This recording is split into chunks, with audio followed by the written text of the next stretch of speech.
बिस्मिल्लाहिर्रहमानिर्रहीम। अस्सलाम वालेकुम नाज़रीन, मैं हूं सज्जाद तरीन।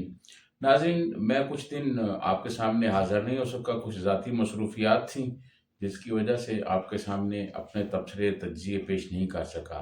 अब रेगुलर आपके सामने हाज़िर होता रहूँगा। आज मैं बात करना चाहता हूँ, बिलावल भुट्टो ज़रदारी ने गिलगित बल्तिस्तान में इंतखाबी मुहिम शुरू कर दी है और उन्होंने आज पहला जलसा भी कर दिया है।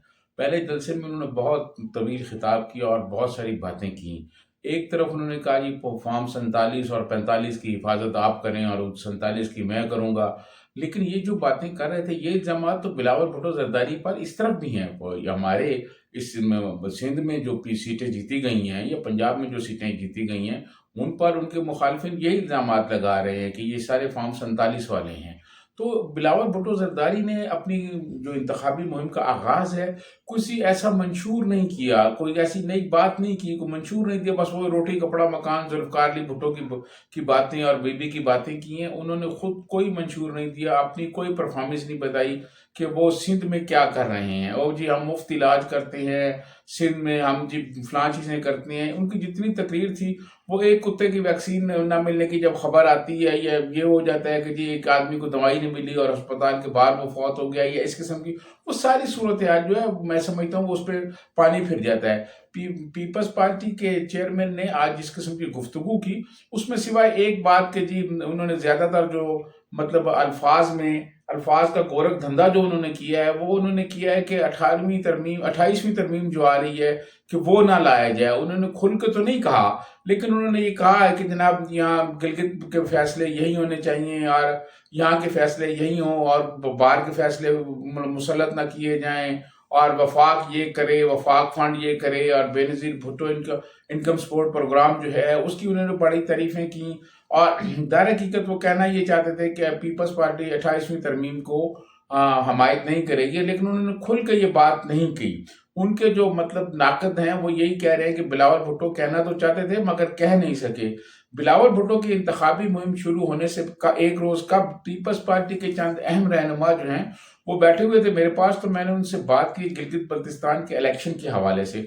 तो उन्होंने मुझे कहा कि 4 सीटों पर सिर्फ पीपल्स पार्टी मुकाबला कर रही है, और मैंने कहा बाकी कहने कि बाकी खुदा हाफिज, बाकी का अल्लाह हाफिज है। अल्लाह हाफिज का मतलब यह है कि पीपल्स पार्टी वो सीटें नहीं जीत रही है, सिर्फ 4 पर जो है वो इलेक्शन लड़े जा रहे हैं। पीपल्स पार्टी के कैंडिडेट 4 पर ऐसे हैं जो सिर्फ मुकाबला कर सकते हैं, ये नहीं कहा कि उन्होंने जीत जाएंगे। तो मैंने कहा क्या सूरत हाल है वहाँ।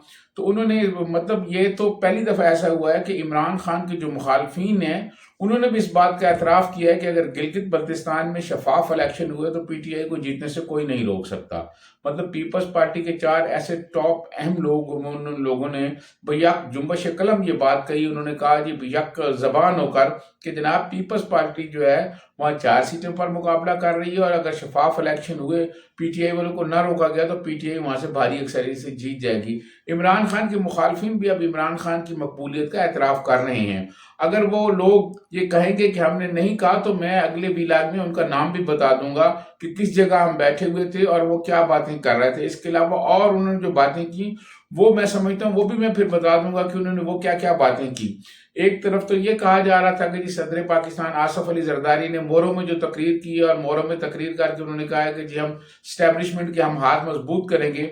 इस पर पीपल्स पार्टी के अंदर एक वाज़ेह तकसीम आ गई है और बहुत ले दे हो रहा है। पीपल्स पार्टी के कुछ लोगों का ख्याल ये है कि सदर आसफ अली जरदारी अंदर जहां भी तकरीर करें वो तकरीर उनको लिख के दी जाए, और बगैर लिखी हुई वो तकरीर ना करें, क्योंकि बाज़ दफा वो ऐसे जुमले कह देते हैं जिसका पीपल्स पार्टी को सियासी तौर पर नुकसान होता है। ये लोग ये समझ रहे हैं कि उनके मुंह से निकल जाते हैं या कोई स्लिप ऑफ टंग होता है, ऐसी बात नहीं है।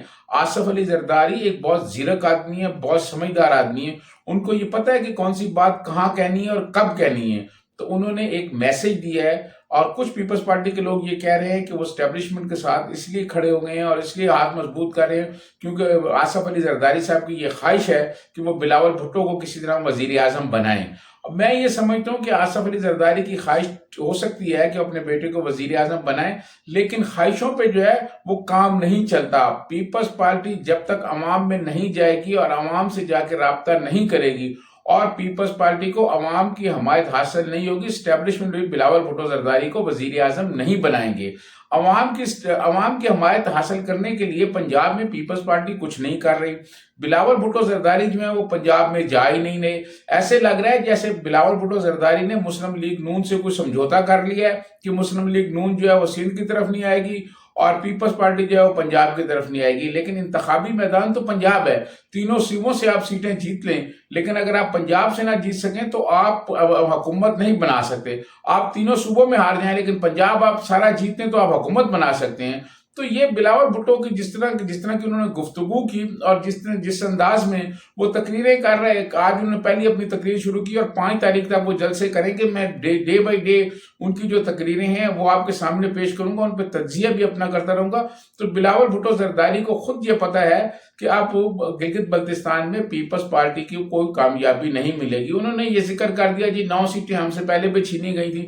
بھائی کس سے آپ بات کر رہے ہیں چھینی گئی تھی؟ اگر چھینی گئی تھی تو ان کے ساتھ آپ بیٹھے ہوئے جنہوں نے آپ کی سیٹیں چھینی تھی، اس پر آپ کیوں نہیں بات کرتے؟ آپ پارلیمان میں بیٹھے ہوئے ہیں، آپ کیوں نہیں کہتے کہ جناب یہ کریں؟ اور پھر دوسری بات، جب آپ نے یہ کہنا ہوگا جی ہم 26ویں ترمیم آپ نے راتوں رات منظور کرا دی، آپ اس وقت کہتے ہیں نا کہ گلگت بلتستان اور آزاد کشمیر کے الیکشن بھی پاکستان کے الیکشن کے ساتھ کرائے جائے، اس وقت تو آپ نے کہا نہیں۔ تو یہ جو انتخابی نعرے یا انتخابات میں جو باتیں آپ کر رہے ہیں گلگت بلتستان میں، مجھے نہیں لگتا کہ پیپلز پارٹی کو اس کا فائدہ ہو۔ اور بلاول بھٹو زرداری کے ساتھ جو سٹیج پر لوگ بیٹھے ہوئے تھے وہ سارے وہ ہیں جو اپنے حلقہ انتخاب میں الیکشن لڑے اور چوتھے نمبر پر آئے ہوئے ہیں، ان کو ساتھ بٹھا کر اور بلاول بھٹو زرداری جو ہیں وہ انتخابی مہم چلا رہے ہیں اور یہ خواہشیں کر رہے ہیں کہ وہاں سے جیتیں گے۔ یہ بلاول بھٹو زرداری کو بھی پتہ ہے اور یہ ان کے جو ساتھ بیٹھے ہوئے لیڈروں کو بھی پتہ ہے کہ پیپلز پارٹی 3 سے 4 سیٹوں پر صرف مقابلہ کر رہی ہے، باقی تمام جو انتخابات کا ماحول ہے یا انتخابی عمل ہے اس میں ان کا اللہ حافظ ہے۔ یہ خود پیپلز پارٹی کے 4 مرکزی لیڈروں نے گزشتہ روز ایک نشست میں کہا ہے، اور جنہوں نے یہ کہا ہے وہ بھی وہیں انتخابی مہم چلا کے آئے تھے۔